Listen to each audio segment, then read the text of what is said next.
கிறிஸ்துவுக்குள் மிகவும் பிரியமான தெய்வ பிள்ளைகளே, பரலோகமான நிகழ்ச்சியின் மூலம் உங்களை சந்திப்பதில் என் இருதயம் கர்த்தருக்குள் மிகுந்த மகிழ்ச்சி அடைகிறது. இன்றைய பரலோகமன்னா இரட்டிப்பான நன்மை கிடைக்கும். இன்றைக்கு உங்கள் வாழ்க்கையில் என்னென்ன நன்மைலாம் நீங்கள் வேணும்னு நினச்சிங்களோ அத்தனை நன்மையையும் 2 மடங்கு கர்த்தர் உங்களுக்கு கொடுப்பேன் என்று வாக்கு கொடுக்கிறார். சகரியா 9:12 நீங்கள் வாஸ்து பாருங்கள். இரட்டிப்பான நன்மையை தருவேன், இன்றைக்கே தருவேன். என் அன்பு தெய்வ பிள்ளைகளே, ஆண்டவர் 1 கேட்டால் 2 கொடுக்கிற தேவன். இரட்டிப்பான ஆசீர்வாதம், இரட்டிப்பான நன்மை. வேதாகமத்தில் அநேக தெய்வ மனிதர்களுடைய வாழ்க்கையில் இரட்டிப்பான நன்மையை கர்த்தர் கொடுத்திருக்கிறார். உங்களுக்கு கொடுக்க மாட்டாரா? நிச்சயமாய் கர்த்தர் கொடுப்பா. இது வரைக்கும் உங்கள் வாழ்க்கையில் எதையெல்லாம் இழந்தீர்களோ அத்தனை 2 மடங்கு அதிகமாக கர்த்தர் உங்களுக்கு கொடுத்து உங்களை ஆசீர்வதிப்பா. என் அன்பு தெய்வ பிள்ளைகளே, இந்த நாளிலும் கர்த்தர் உங்களுடைய வாழ்க்கையில் செய்யப்படுகிற நன்மை அது மகா மேன்மையானது. வேதாகமத்தில் ஒரு தெய்வ மனிதரை கர்த்தர் ஆசீர்வதிக்கிறார், யோபு.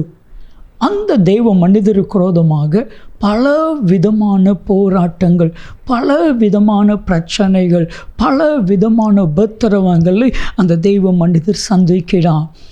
ஒவ்வொரு தெய்வ மனிதருடைய வாழ்க்கையிலும் போராட்டங்களையும் பிரச்சனைகளையும் பலவிதமான உபத்திரவங்களையும் நம்ம சந்திக்கிறோம். அதனுடைய முடிவு வேதம் சொல்லுகிறது. யோபு 42:10 வாசிக்கும் பொழுது, யோபுனுடைய முன்னிலைமையை காட்டிலும் அவனுடைய பின்னிலைமை 2 மடங்கு கர்த்தர் யோபை ஆசீர்வதித்தார். யோபை 2 மடங்கு ஆசீர்வாதத்தினால் ஆசீர்வதித்தது போல உங்கள் வாழ்க்கையை 2 மடங்கு நன்மையினால் தேவனாகிய கர்த்தர் நிரப்புவேன் என்று வாக்கு கொடுக்கிறார். ஒரே ஒரு காரியம், ஆண்டவருடைய கரத்தில் உங்கள் காரியத்தை கொடுத்து பாருங்கள். உங்களுடைய பிரச்சனையாக ஆண்டவருடைய கரத்தில் கொடுத்து பாருங்கள். உங்களுடைய குடும்பமாக ஆண்டவருடைய கரத்தில் கொடுத்து பாருங்கள். உங்களுடைய தொழிலாக ஆண்டவருடைய கரத்தில் கொடுத்து பாருங்கள். அந்த காரியத்தை கர்த்தர் பெருக பண்ணுகிற தேவன். மத்தேயு 14வது அதிகாரத்தில் 5 அப்பந்தான் அந்த சகோதரனுடைய அந்த சின்ன பையன் கையில் இருந்தது. 5 அப்பமும் 2 மீனும் தான். அது ஆண்டவருடைய கரத்தில் கொடுத்த பொழுது திரளாய் கர்த்தர் பெருக பண்ணினான். யாரெல்லாம் ஆண்டவருடைய கரத்தில் உங்கள் வாழ்க்கையை கொடுப்பீங்களோ அத்தனையும் திரளாய் பெருக பண்ணுவா.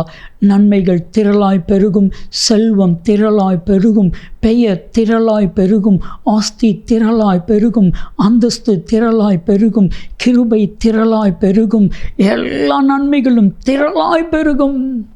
மத்தேயு 14:20 12 கூடை நிறைய மீதி எடுத்தது போல் உங்கள் வாழ்க்கையில் நிறைய மீதி எடுக்க கர்த்தர் உதவி செய்வா.